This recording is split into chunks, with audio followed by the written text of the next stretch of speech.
Teresa Freed with Johnson County Government. It's our goal to stop the spread of COVID-19 in our community. We also want to make sure you have the latest information on our efforts. For data on how COVID-19 is impacting the county, visit our dashboard on jocogov.org. Hi, I'm Dr. Joe LeMaster, Local Health Officer for Johnson County.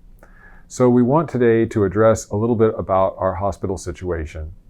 We've been hearing recently from the hospitals and have put out some information that we received from the hospitals.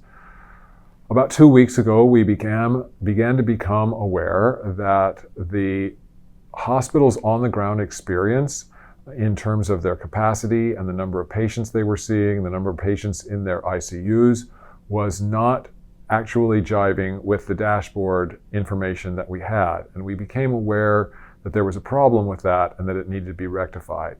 The hospitals have all come together to try and work on that problem so that we have a good idea about what our hospital capacity is going forward.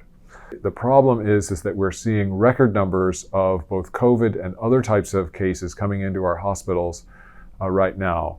All the hospitals are pretty much inundated with new COVID admissions and cases, higher than we've ever seen before, and also at a time when the number of cases in our community has skyrocketed. We now are seeing exponential growth, new exponential growth in the community.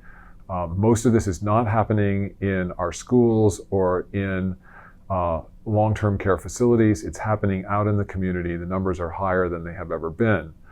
So the concern is that very soon, with the high number of cases that we're seeing, we could start to see some real issues with hospital capacity to be able to take care of people in the hospital and that need ICU admission. Not just COVID patients. Remember that as the total number of COVID patients goes up and they take up some hospital beds and then there become less hospital beds, if you need some other kind of ICU care, that won't be available either. It's just not about COVID people in the ICU.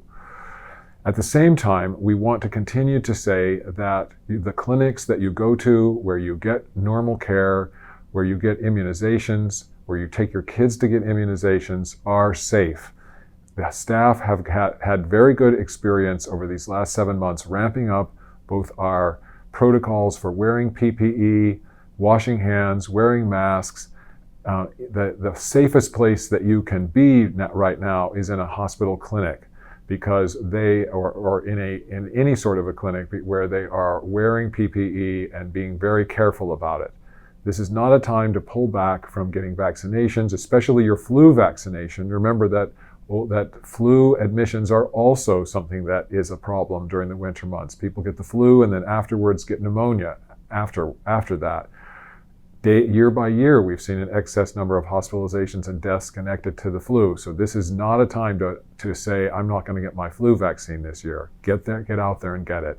It is safe to go to the doctor. It is safe to get vaccination. For more information about COVID-19 in Johnson County, visit jocogov.org/coronavirus. You can also subscribe to a daily e-newsletter with the latest data and precautions being taken in the county and state.